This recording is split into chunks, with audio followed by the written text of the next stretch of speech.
Hello दोस्तों, तो बढ़ते हैं इस सीरीज के 7th एपिसोड की तरफ। अगर वीडियो पसंद आए तो वीडियो को लाइक और चैनल को सब्सक्राइब जरूर कर देना। एपिसोड की शुरुआत बिल्कुल उसी सीन से होती है जहां सुशा वापस जाने वाली थी और नियान भाई ने उसका हाथ पकड़कर उसे अपनी तरफ खींच लिया। साथ ही उसे पूछने लगा कि मैं कुछ दिनों से नोटिस कर रहा हूँ तुम मुझे अवॉइड करने लगी हो। वो बोली कि नहीं नहीं, ऐसा तो कुछ भी नहीं। नियान भाई ने बताया कि फिर तुम अभी क्या करने वाली थी, जिस पर सुशा कहने लगी कि मैं बस तुम्हें ये बताने के लिए आई थी कि आज रात मैं जाकर काम करने वाली हूँ, इसलिए मुझे डिस्टर्ब मत करना। ये कहकर वो भाग निकली, जबकि इधर ये सोच रहा था कि सुशा माने या ना माने वो अभी नियान भाई को ही किस करने वाली थी, यानी कि मैं जितना मर्जी बदल जाऊं प्यार तो उसे हमेशा मुझसे ही होगा। जबकि दूसरी तरफ सुशा सोच रही थी कि मुझे उसके बारे में नहीं सोचना चाहिए, चाहे हम दोनों एक छत के नीचे रहते हैं। हाँ, अगर मैं सिर्फ अपने काम पर ही ध्यान दूंगी तभी तो मैं उसके बारे में नहीं सोचूंगी। ये कहने के बाद वो अपना लैपटॉप ओपन कर लेती है और फुल फोकस होकर अपना काम करने लगी। थोड़ी देर के बाद हम देखते हैं कि वो वहीं बैठे बैठे सो गई थी। कुछ देर गुजरते ही नियान भाई उसके रूम में चला आया और बहुत कॉन्फिडेंट होकर सुशा के करीब आ जाता है। जैसे ही उसने इसे देखा तो पूछने लगी कि तुम मेरे रूम में क्या कर रहे हो।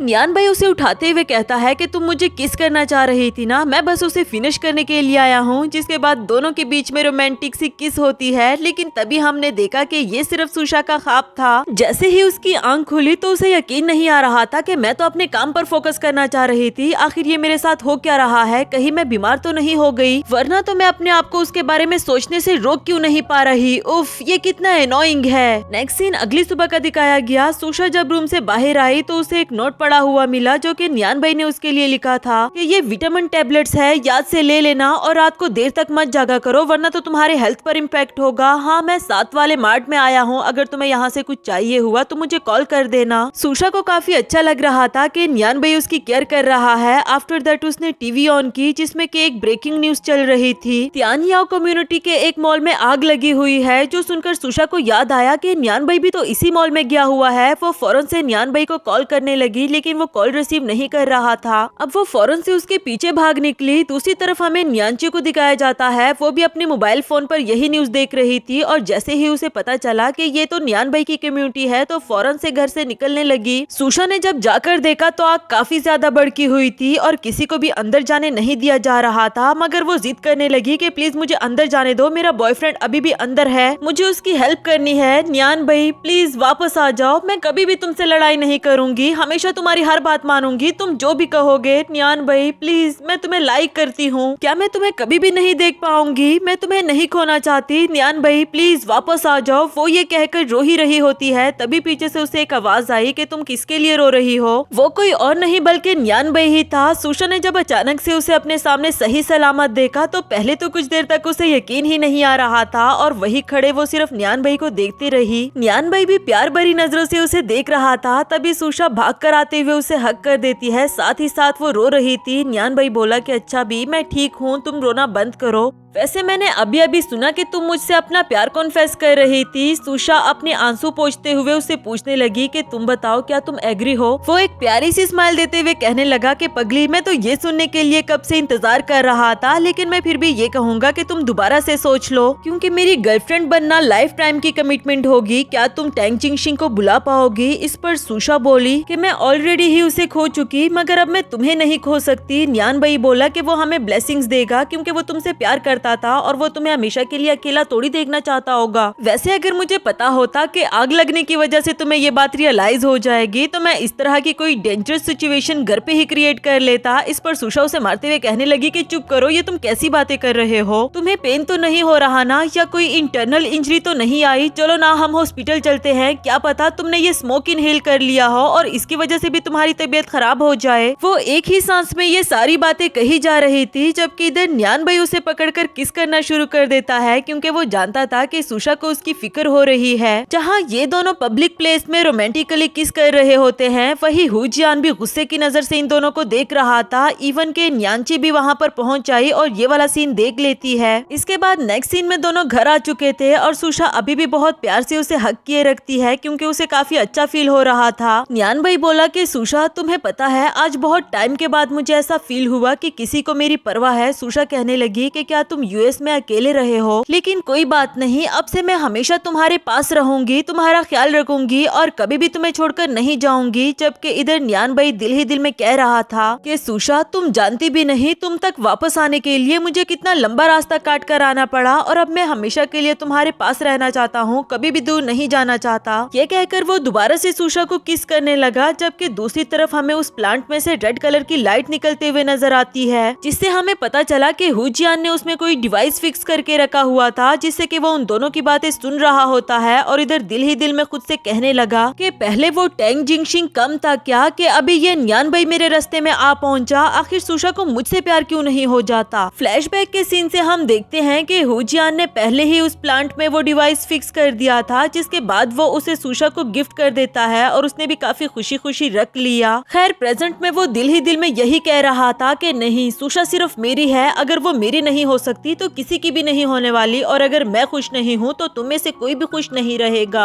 ये कहने के बाद वो सुशा के घर जाकर जोर जोर से दरवाजा बजा रहा था। उधर सुशा को भी डोर नॉक की आवाज सुनाई दी, तो वो न्यान भाई से कहने लगी कि मैं जाकर देखती हूँ कौन है। लेकिन शायद न्यान भाई जानता था कि डिस्टर्ब करने के लिए हुजियान ही आया होगा, इसलिए वो सुशा को दरवाजे तक भी आने नहीं देता और उसे उठाते हुए रूम में ले जाने लगा। जबकि इधर बेचारा हुजियान काफी देर तक गुस्से में डोर नॉक करता रहा और आखिरकार थक हार कर वहाँ से वापस चला जाता है। नेक्स्ट सीन अगली सुबह का दिखाया गया। न्यान भाई सुशा के रूम में आकर उसे मॉर्निंग किस करना चाह रहा था, जबकि उसने इसे रोक दिया कि मैंने अभी तक बुश भी नहीं किया, जिस पर न्यान भाई कहने लगा कि अच्छा चलो मैं इसमें तुम्हारी हेल्प करता हूँ। आफ्टर दैट हम देखते हैं कि दोनों हंसी मजाक करते हुए बुश कर रहे थे, जो कि काफी ज्यादा रोमांटिक लग रहा था। इसके बाद नेक्स्ट सीन में सुशा को हुजियान की कॉल आई। सुशा बोली कि ऐसा है क्या, अच्छा ठीक है मैं तुम्हारे पास आ रही हूँ। कॉल कटने के बाद न्यान भाई ने पूछा कि क्या हुआ, जिस पर उसने बताया कि हुजियान कह रहा था कि डायमंड क्वालिटी जरा लो है, जबकि मैंने तो क्वालिटी पर बिल्कुल भी कम्प्रोमाइज नहीं किया, मैं उसके पास जाकर इस इशू को हैंडल करती हूँ। न्यान भाई बोला कि मैं भी तुम्हारे साथ चलता हूँ, मगर वो बोली कि नहीं ये कोई बड़ी बात नहीं, मैं खुद ही जाकर हैंडल कर लूंगी, बस तुम घर पर रहकर मेरा वेट करो। जाने से पहले एक बार न्यान भाई ने उसे हक किया, उसे कंफर्ट करने के लिए। इसके बाद नेक्स्ट सीन में हमें सुशा को हुजियान के साथ दिखाया गया। सेक्रेटरी ने बताया कि हमें जल्द से जल्द सप्लायर को कांटेक्ट करना होगा, क्योंकि ये वो डायमंड क्वालिटी प्रोडक्ट नहीं जो कि हमने ऑर्डर करवाए थे। दूसरी तरफ हुजियान कह रहा था कि मेरे ख्याल से तुम्हें अपने काम पर ज्यादा फोकस करना चाहिए और इधर उधर की चीजों से डिस्ट्रैक्ट नहीं होना चाहिए। सुशा बोली कि हाँ मैं जानती हूँ और तुम फिक्र नहीं करो, इस इशू को मैं जल्दी ही रिजोल्व कर दूंगी, क्योंकि हो सकता है सप्लायर को कोई मिसअंडरस्टैंडिंग हो गई हो। जबकि हुजियान बोला कि मैं जानता हूँ और जब तक हम दोनों साथ हैं तो हम कुछ भी कर लेंगे। सुशा को सुनकर काफी अच्छा लगा कि हुजियान हमेशा मेरा साथ देने के लिए तैयार रहता है। दूसरी तरफ हमें न्यान भाई को दिखाया गया, जो कि टीवी पर न्यूज देख रहा था कि मॉल में आग लगने की असल वजह क्या थी। ये इन्वेस्टिगेशन अभी भी चल रही है और जल्द से जल्द आप लोगों के सामने आ जाएगी। जबकि इधर न्यान भाई सोच रहा था कि उसे अननोन पर्सन का मैसेज आया था कि अगर तुम ये जानना चाहते हो कि तुम पर अटैक किसने किया था तो फिर जल्द से जल्द यहाँ पर पहुँच जाओ। अब वो अच्छे से समझ गया था कि वो आग लगना कोई एक्सीडेंट नहीं था, बल्कि जानबूझकर लगाई गई मुझे दोबारा से मारने के लिए। पर तुम जो कोई भी हो, मैं जल्द से जल्द तुम्हें पकड़ लूंगा। यहाँ सुशा हुजियान को बता रही थी कि मैंने अपने स्टाफ मेंबर्स को कुछ अच्छे क्वालिटी के डायमंड्स को अलग करने के लिए कहा, जिससे हमारी हनी लव के फर्स्ट सीरीज का काम हो जाएगा। हुजियान ने भी उसे अप्रिशिएट किया और कहता है कि अच्छा ठीक है, तब तक मैं प्रोडक्ट के फाइल्स को लेकर आता हूँ। ये कहकर वो जाने ही लगता है और तभी पीछे मुड़ते हुए दिल ही दिल में कहने लगा कि सुशा मुझे माफ कर दो, लेकिन असल में तो धोखा तुमने मुझे दिया, हमेशा मैं तुम्हारा साथ देता रहा और आखिर में तुम्हें प्यार हुआ तो न्यान भाई से। ये कहते हुए वो स्टोर का डोर बंद कर देता है। नेक्स्ट सीन में न्यान भाई सोच रहा था कि काफी देर हो गई है और सुशा अभी तक वापस नहीं आई, क्या वो डायमंड वाला इशू सोल्व हो गया होगा। साथ ही उसने उन डायमंड की पिक्चर्स और डिटेल्स भी मंगवा ली थी, जो देखने के बाद वो कहता है कि इसमें तो कोई भी मसला नहीं, तो आखिर मसला कहाँ पर आ रहा है। उधर सुशा को रियलाइज हुआ कि दरवाजा तो बंद हो चुका है, ये कब हुआ और किसने किया। लेकिन खैर हुजियान आता ही होगा, मुझे यहीं पर बैठकर उसका वेट करना चाहिए, जो कहकर वो साइड पर बैठ जाती है। साथ ही उसे कुछ डब्बे गिरने की आवाज आई तो वो डर जाती है कि कौन है वहाँ पर, और फिर दिल ही दिल में सोचने लगी कि कहीं ये भूत वूत तो नहीं। नहीं भूत तो रियल में होते ही नहीं। तभी उसने देखा कि वो चूहा है और वो डर के मारे भागने लगी कि प्लीज मेरे करीब मत आना, दूर रहो मुझसे। दूसरी तरफ हुजियान ये सारा सीन सीसीटीवी कैमरा के थ्रू देख रहा था और वो दिल ही दिल में कहता है कि सुशा आज तुम्हें पता लग जाएगा कि जब तुम मुश्किल में होती हो तो तुम्हें बचाने के लिए कौन आता है, कौन तुम्हें प्रोटेक्ट करेगा। यानी कि ये सीन उसने जानबूझकर क्रिएट किया, क्योंकि अब वो सुशा को बचाने के लिए लिए जाएगा और इस तरह सुशा के दिल में इसके लिए जगह बन जाएगी। अब वो मजे मजे से उसके पास जाने के लिए उठकर तैयार होने लगता है, अपनी जैकेट पहनने लगा। जबकि दूसरी तरफ हम देखते हैं कि सुशा काफी ज्यादा डरी हुई थी। इसी दौरान उसने देखा कि किसी ने डोर को ओपन किया, जो कोई और नहीं बल्कि न्यान भाई होता है। अचानक से उसे अपने सामने देखकर सुशा काफी ज्यादा खुश हो गई थी और न्यान भाई भी उसकी तरफ दौड़ने लगा। सुशा बहुत ज्यादा खुश हो रही थी, लेकिन जैसे ही हुजियान की नजर लैपटॉप पर पड़ी तो उसे गुस्सा आने लगा कि लू न्यान भाई तुम फिर से पहुंच आए हो। लेकिन अब वो क्या ही कर सकता था। इसके बाद अगली सुबह का सीन दिखाया गया, जहां सुशा हुजियान को कॉल करके बता रही थी कि मैंने हनी लव की फर्स्ट सीरीज तुम्हारी तरफ भेज दी है और ये बोला कि ठीक है मैं हैंडल कर लूंगा। क्या मैं पूछ सकता हूँ कि तुमने आगे के लिए उन्हीं डायमंड्स को ऑर्डर किया जो कि न्यान भाई ने तुम्हें सजेस्ट किए? इस पर सुशा ने बताया कि हाँ, क्योंकि मुझे उस पर पूरा भरोसा है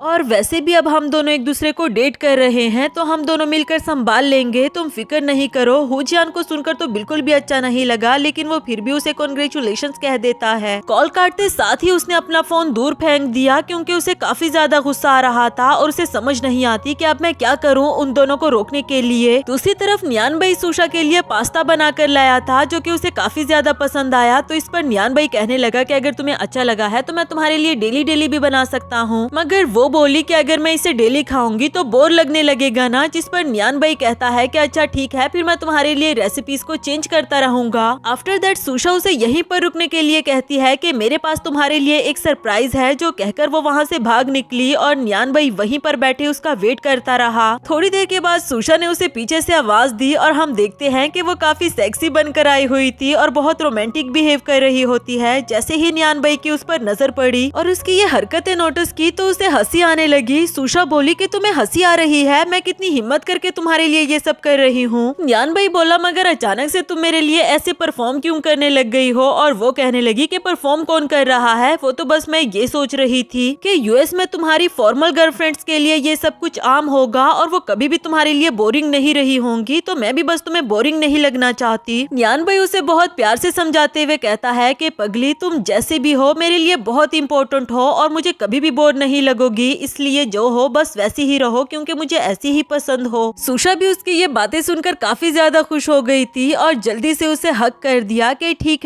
है मैं समझ गई हूँ। नेक्स्ट सीन में न्यान भाई ने इन्वेस्टिगेशन करवाई और इसे पता चला कि डायमंड क्वालिटी के जो प्रोडक्ट्स मंगवाए गए थे आए तो बिल्कुल वही थे, लेकिन शायद बाद में इसे किसी ने चेंज कर दिया हो और दिल ही दिल में उसे इस बात का शक भी हो गया था कि ये काम कौन कर सकता है। इसके बाद नेक्स्ट सीन में वो न्यानची के पास पहुंच आया था कि डायमंड प्रोडक्ट तुमने चेंज किए थे ना, ताकि हनी लव सीरीज फ्लॉप हो जाए। न्यानची बोली कि हाँ, लेकिन ये सब कुछ मैंने तुम्हारी बेहतरी के लिए ही किया था। इस पर न्यान भाई कहने लगा कि आइंदा ऐसा कोई भी काम मत करना, क्योंकि वारमाओ ग्रुप को भी अब से मैं ही संभाल रहा हूँ और मैं नहीं चाहता कि तुम सुशा को कोई भी नुकसान पहुँचाओ। अगर दोबारा तुम ऐसी कोई भी कोशिश करोगी तो फिर हम एक दूसरे के पार्टनर्स नहीं बल्कि एक दूसरे के दुश्मन होंगे। ये कहकर वो पेपर्स वहीं पर रखते हुए वहाँ से चला गया, जबकि न्यानची को काफी ज्यादा गुस्सा आ रहा होता है। आफ्टर दैट जब वो घर पहुँचा तो सुशा काम करते करते वहीं पर सो गई थी। वो बहुत प्यार भरी नजर से सुशा को देख रहा होता है, तभी सुशा को भी जाग आई। इसके बाद वो न्यान भाई के लैब पर सर रखकर वहीं पर लेट जाती है और उसे देखते हुए कहने लगी कि तुम्हें पता है क्या, मैं हमेशा के लिए तुम्हें ऐसे ही देखते रहना चाहती हूँ। न्यान भाई बोला कि मैं भी तो हमेशा के लिए तुम्हारे पास ही रहने वाला हूँ, इसलिए तुम जो भी करना चाहती हो शौक से करो। ये सुनकर सुशा खुशी खुशी से उठते हुए उसे किस कर देती है और इसके बाद दोबारा से उसके लैब पर सर रखकर वहीं पर लेट गई। इसके बाद हमें अगली सुबह का सीन दिखाया गया, जहाँ दोनों साथ में जॉगिंग कर रहे थे। सुशा बोली कि रुक जाओ, मैं मजीद नहीं भाग सकती, बहुत ज्यादा थक गई हूँ। और न्यान भाई कहने लगा कि जब तुम मुझे कोलिब्रेशन के लिए मना रही थी तब तो हाई हील्स में भी मेरे साथ भाग रही होती थी, अब क्या हुआ? सुशा उसके बैक पर चढ़ जाती है कि तब हम दोनों का रिलेशनशिप डिफरेंट था मगर अब डिफरेंट है। न्यान भाई बोला कि ओह मुझसे चला नहीं जा रहा, मेरी एनर्जी लो हो गई है। जिस पर सुशा ने उसे किस कर दिया और वो दोबारा से चार्ज हो जाता है। मजे मजे से भागना शुरू कर दिया और इसी दौरान हम देखते हैं कि एक बार फिर से इन दोनों की कोई सीक्रेटली पिक्चर्स क्लिक कर रहा होता है। नेक्स्ट सीन में वो पर्सन न्यानची के पास आकर बता रहा था कि आपने मुझे जैसा करने के लिए कहा मैंने बिल्कुल वैसा ही किया, ये देखो साथ में दोनों कितने ज्यादा रोमांटिक लग रहे हैं। जबकि न्यानची को तो दिल ही दिल में गुस्सा आ रहा था। कहने लगी कि ठीक है, अब इन पिक्चर्स को सोशल मीडिया पर वायरल कर दो, क्योंकि मैं एक दफा फिर से सुशा को ट्रेंड पर लाना चाहती हूँ। नेक्स्ट सीन में सुशा की सेक्रेटरी उसे कॉल करके बता रही थी कि बहुत बड़ा मसला हो गया है, आप जल्दी से अपना लैपटॉप लैपटॉप ओपन करो और ऑनलाइन आओ। सुशा जब ऑनलाइन आई तो उन दोनों की ये पिक्चर्स हर तरफ फैल चुकी थी और सेक्रेटरी ने बताया कि इसकी वजह से हमारी हनी लव प्रोडक्ट पर बहुत ज्यादा इम्पैक्ट पड़ने वाला है, क्योंकि हमारी हनी लव सीरीज आपके और मिस्टर टैंग के फॉरएवर लव को सिंबलाइज कर रहा था और अब लोग आपके बारे में रूमर्स फैला रहे हैं कि आप किसी और के साथ रिलेशनशिप में आ गई हो और झूठ बोलकर अपने इस प्रोडक्ट को सेल करना चाहती हो। तब तक वहाँ पर न्यान भाई भी पहुँच आया था, जिसकी आवाज सुनकर सेक्रेटरी बोली कि मिस हू रुई, आपके पास से लड़के की आवाज, क्या आप सच में रिलेशनशिप में आ गई हो? सुशा थोड़ी देर के लिए खामोश रही और फिर कह देती है कि हाँ सच में मैं रिलेशनशिप में आ गई हूँ। अब तो सेक्रेटरी भी परेशान हो गई कि मतलब ये सच है, कोई रूमर्स नहीं, अब हम क्या करेंगे? आपको पता है हमारी वजह से मिस्टर लुइस भी कितना ज्यादा इम्पैक्ट हुआ। उसके फैंस उसे हमारे साथ कॉन्ट्रैक्ट खत्म करने की डिमांड कर रहे हैं कि ये झूठी प्रमोशन है, वरना तो वो लोग उसका भी बायकॉट करेंगे। सुशा बोली कि फिक्र नहीं करो, हम सब मिलकर कोई न कोई सोल्यूशन निकाल लेंगे और तुम लॉन्चिंग सेरेमनी की तैयारी जारी रखो। कॉल कटने के बाद सुशा न्यान भाई से माफी मांगने लगी कि मेरी वजह से तुम भी इम्पैक्ट हुए। वो तो अच्छा है कि किसी ने कभी तुम्हें देखा नहीं और उनको ये नहीं पता कि पिक्चर्स में तुम हो, लेकिन कह तो वो लोग ठीक ही रहे हैं। मैंने टैंग जिंगशिंग को भी डाउन किया। न्यान भाई अभी उसे बताने ही लगा था कि तुमने कुछ गलत नहीं किया, क्योंकि मैं ही। सुशा ने उसे बीच में रोक दिया कि कुछ मत कहो, मैं बहुत ज्यादा थक चुकी हूँ और चार्ज होने के लिए तुम्हें हक करना चाहती हूँ। फिर उसे टाइटली हक कर दिया। थोड़ी देर के बाद उसे कहती है कि तुम फिक्र नहीं करो, मैं लॉन्चिंग सेरेमनी में सब कुछ संभाल लूंगी। जबकि न्यान भाई भी दिल ही दिल में कह रहा था कि उस दिन मैं किसी को भी तुम्हें हर्ट करने नहीं दूंगा। इसी के साथ हमारा ये वाला एपिसोड भी खत्म हुआ। आपको इस ड्रामा का कौन सा वाला सीन ज्यादा पसंद आया मुझे कमेंट करके जरूर बताना और मैं भी ट्राई करूंगी कि आप सबको रिप्लाई करूं।